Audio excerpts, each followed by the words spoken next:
Hey everyone, today's video is going to be on the ROG Crosshair X870E Extreme. This board has been kind of in the shadows since CES 2025 and recently announced by ASUS.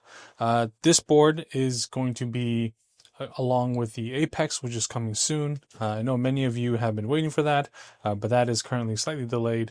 I'm not sure why, but it is what it is. So with that said, let's get going. All right, so right away, let's take a look at the box contents. There should be most of this should be standard affair at this point. You have the board itself, and underneath we will have the tray of accessories. I'm gonna put the board aside for a moment, and then we're gonna look at the accessories, then we'll get back to the board. All right, so inside the box, you will have your ROG membership card, ASUS, USB stick with the drivers, a ROG screwdriver, and also a DIMM.2, which I'm gonna pull out now because we're gonna use this. This is a little bit different than the X670E one, right? You'll notice the notching is different, so you cannot use the one from the S670E Extreme on this one, okay? And we'll go into the difference between those two boards as well. All right, so here you have your Wi-Fi antenna. Under here you'll have your books, your usual books, quick start guide, right? The general diagram. And here you'll have most of your wiring accessories.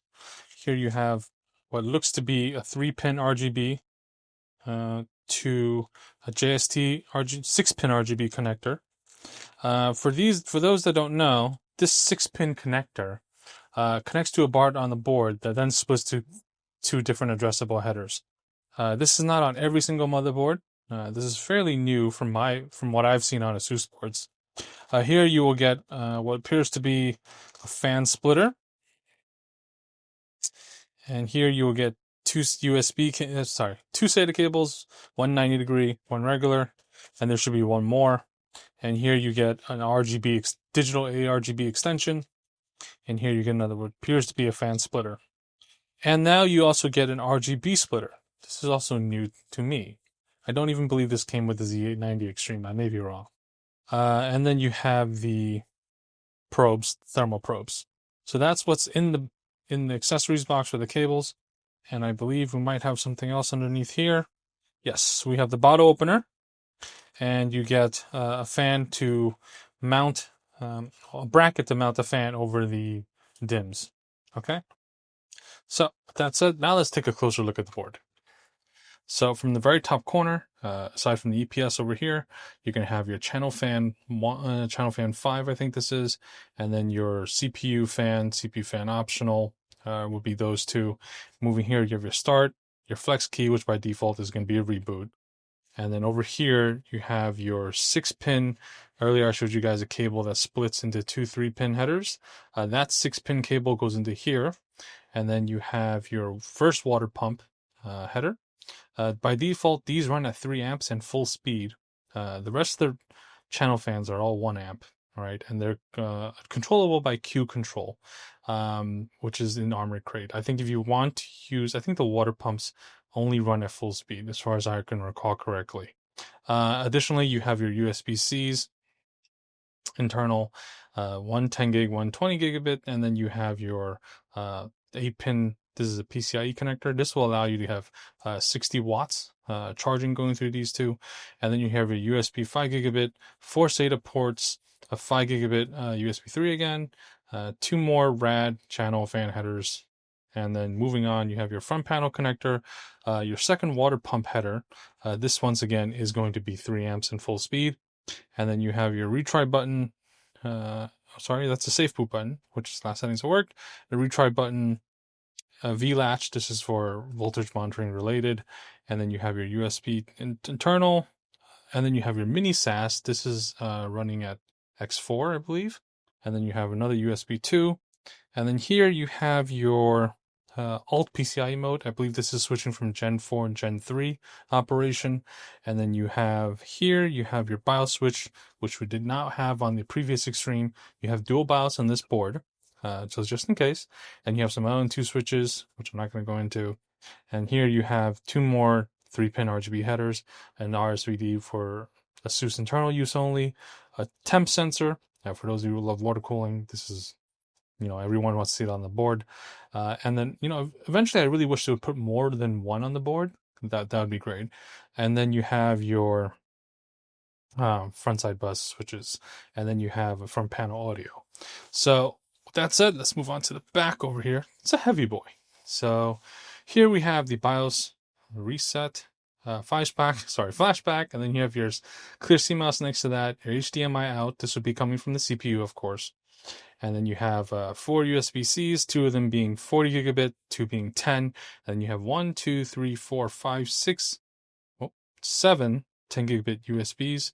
And then you have a 10 gigabit Marvel, a 5 gigabit Realtek LAN connector. Wi-Fi 7 is present on this board, of course. And then you have your lit up audio jacks. All right. So with that said, let's move on to the board expansion ports.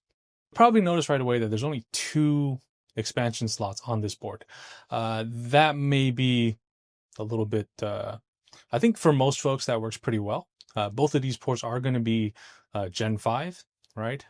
Sometimes, because I think of the mini SAS choice and some of the other layout choices, we don't have another like X1 or X4. For most folks, those aren't really popular anyway. But for some folks who run a capture card, or those still running a dedicated sound card, even though onboard audio, like on this board, you have your own DAC and everything with the Supreme FX.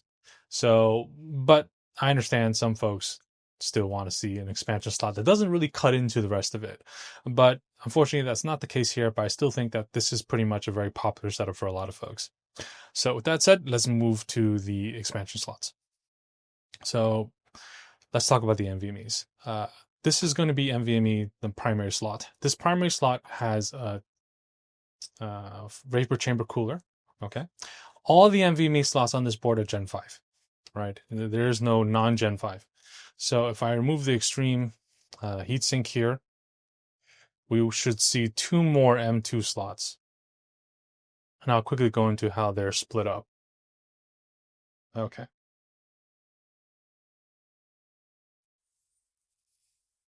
So this is M2_2. This is M2_3. So I'm going to call this M2. I'm going to call this M3. So the easiest way to understand this is that the first lane shares with M2. So if you populate M2, the first one will be cut to X8. And lane 2 shares with M3. So if you populate M3, the bottom lanes can become X4. The bottom lane runs X8 by default. Populating any of the DIMM slots will not affect any of the lanes. Okay, so here we have the last generation X670E Extreme. Some of you may like this aesthetic better. This is obviously more aggressive, and I was saying in line with the Intel Z890 Extreme design. This board does not have the same amount of Gen 5 NVMe support as this board, obviously. This one, there's only 2 M2 slots underneath here, and populating one of them actually cut your first slot to X8. You don't have that problem over here.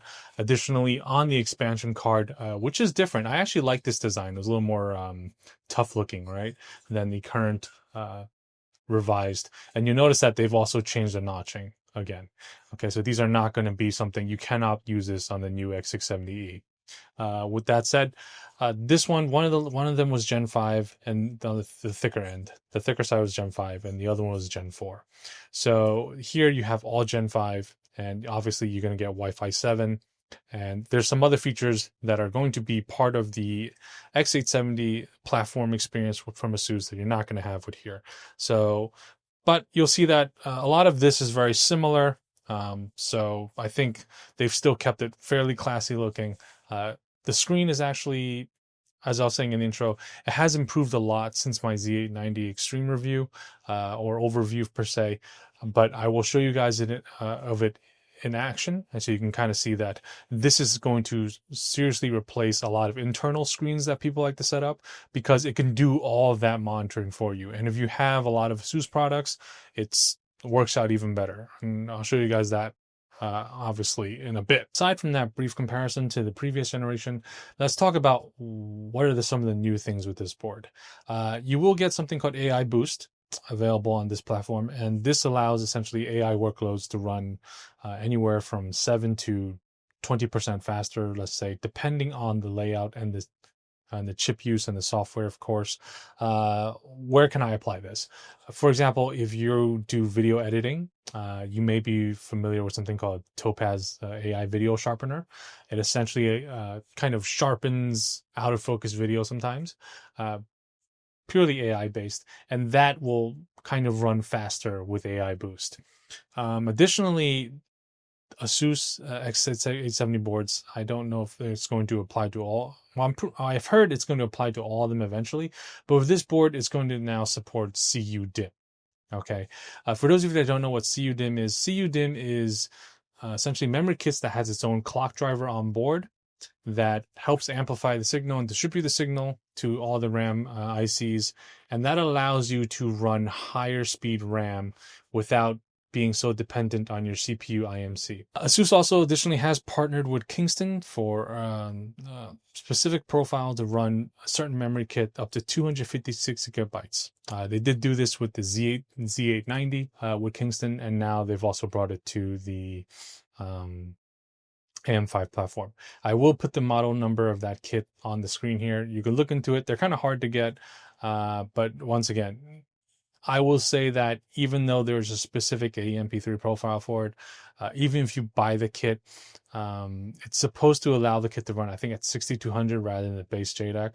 I would still say that that one might still be a little bit CPU dependent, because in my experience, I did see a Z890 AEMP3 kit that didn't run as at the full speed on a completely stable basis, but that of course is a very challenging part for this platform. I would say if your goal is to run like 256 gigabytes or even 124 gigabytes, I would highly suggest you look into a workstation platform. That is my personal recommendation. Although I'm not saying you can't do it on this board, I'm just saying that you'll probably have a much easier time on a workstation platform like Threadripper. Okay, the Sage, the ASUS Sage I do have for Threadripper, that one runs a 256 gigabyte kit, no problem at all day long, stable, without even trying. Okay, so with that said, let's move on to putting this into a build. We'll get it hooked up, we'll set it up, and we'll kind of look at the Armory Crate, we'll look at the screen functionality, and we'll take a look at the BIOS. So we're in the BIOS right now. Just want to quickly show you guys some things real quick. Quick note about the CU-DIMM support. When I booted into the BIOS that came with the board, it did not give me any warnings about bypassing the CKD driver.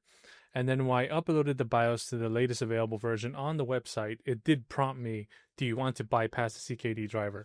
Initially, when I heard that it supported CU-DIMM, I was a little bit curious to how that's going to work, because it kind of has to be built into the CPU itself, which is something that Intel worked on and AMD did not work on at that point. So I was a bit curious to what exactly was going on. And then at the same time, I got extremely lucky on this CPU, on this 9950X3D, where I was able to post well in excess of 8,000 right off the box on a profile, which I've never had with any of the other Ryzen CPUs, and I have quite a few of them. So I got pretty lucky, because I was even posting 128 gigabyte kits, which is, I don't even know what to say to that, because I've never had that kind of luck with any of the Ryzen CPUs. I have quite a few of the 9000 series, so this is pretty shocking. This is also a processor I just took out of the box, so I'm not sure if it's this one, or maybe I don't think the board would have helped a bit. I mean, it would have been nice. So after this, I'm going to try to test it with another one, just to see if I can get that kind of luck. But that kind of made me for a second believe that the profile was working, because I never had a Ryzen CPU post like that without tweaking the memory settings, and apparently it was just the CPU. But anyway, with that said, I just want to quickly go over some of the other things in here that I did cover on my X870 board videos, that in case you didn't see them or it's the first time seeing one of these. One of the newest features that has been included with the X870 ASUS boards is the Q dashboard. If I were to hit insert on the keyboard, you will notice that now that we have the layout of the board itself, and everything you have connected is going to show up in green. I don't have many things connected up in here, as you can tell. I'm not done populating the NVMEs either. But if I were to come here, you can see that my 5080 Astral is actually connected to the bottom slot. The reason I did that is because X8 is kind of enough for this. It's not. I'm going to move it to the top eventually, but I did want to do some testing. That's why I have it over here. But with that said, if I click onto this, you can see that, oh, that's the M2. So let me go back. Sorry, guys. If I come into here, you can see that it directly takes me to that slot configuration inside.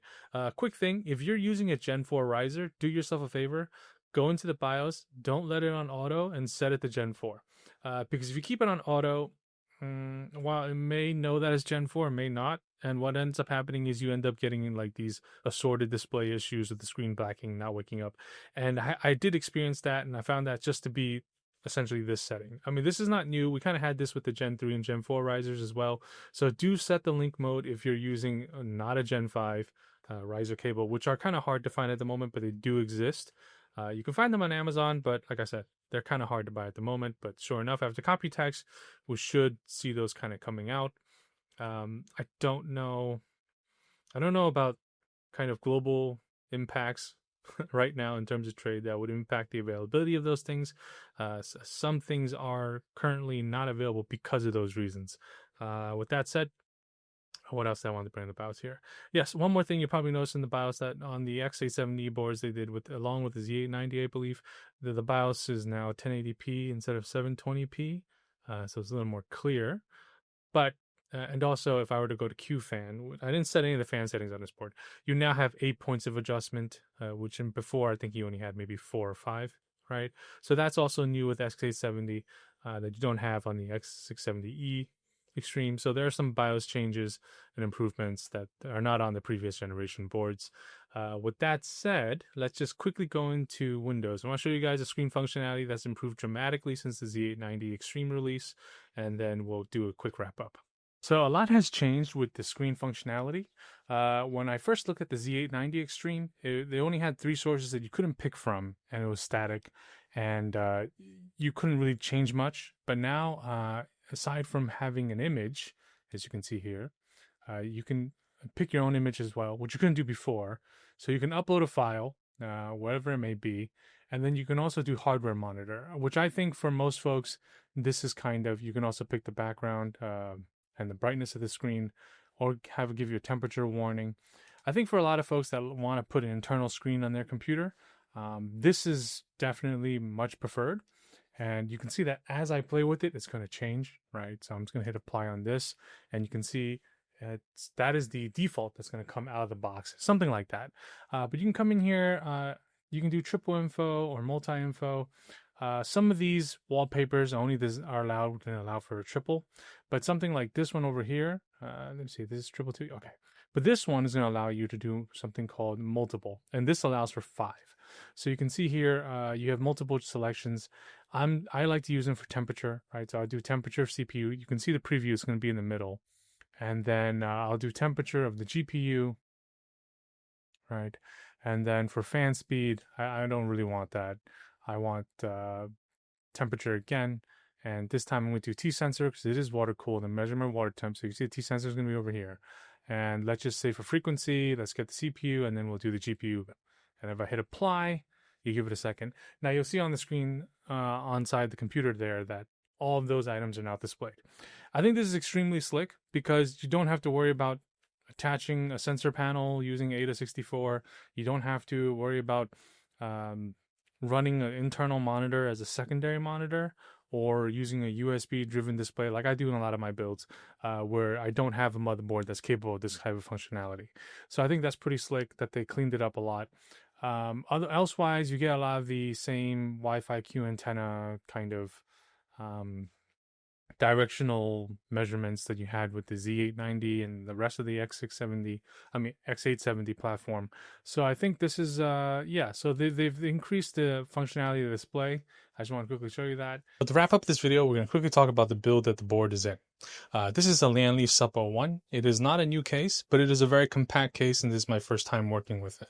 As you can see, I'll put the measurements on the screen, but this is a full EATX board with the 4-slot GPU essentially, and I still have space for 2 SATA drives, and 2 traditional SSDs under that reflective panel by the bottom here, and I still have space to fit 2 more 3.5 traditional HDDs down the bottom tray, which I'll show you guys when I open the back. So in terms of form factor and how much power and storage you can have, this is actually really nice. And I think this case on sale right now is about $100 on Newegg or something like that. It comes in white too, so I was actually pretty happy to work with this.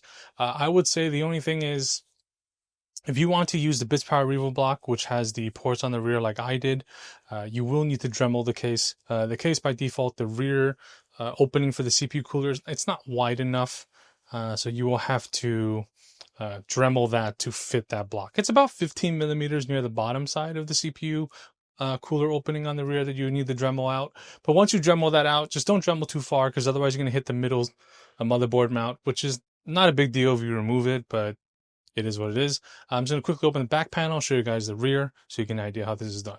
I want to quickly go over the back, just so you, for those of you that like this build and you want to replicate it, I'm just going to quickly tell you how I did it. You will need a Revo block, right? That is the block with the ports on the back. Or, I mean, technically you could do a front CPU block as well, but it's going to be a little more trickier for you to come back to the rear radiator without having, you know, kind of fittings and tubes along the top. So I would go with the Revo block, and you can use soft tubing. You know, most of this is soft tubing. From the reservoir pump combo here, I'm going soft tubing to the block and then soft tubing to the radiator, okay, as the out. The in part to the CPU, that is connected by fitting, because it's just easier than having a soft tube. And you can kind of see it through the front. I don't know, you can't see it through the B-roll, but you can see those fittings in the front, so I wanted it to look nicer. Because this is screwed on and it's not much slack, I can't really pull it off and show you.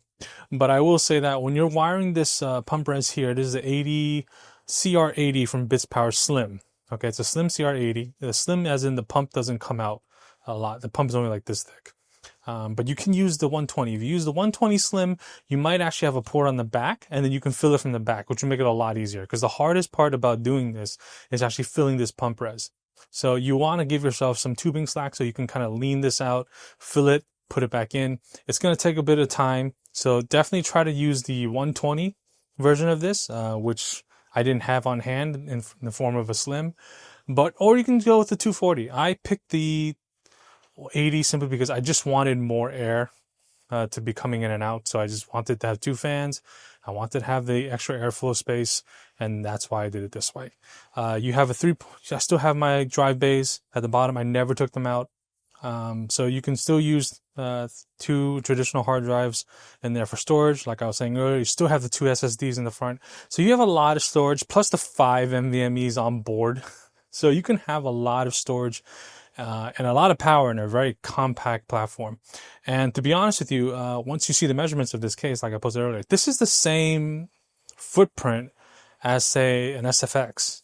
Right, to an extent. It's just the height is different. So if you wanted something small on your desk, this is ideal, which is something I'm trying to do on the table this is going to.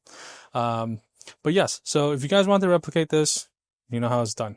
One more thing. Okay, final thing, board pricing. I don't know the price of this board.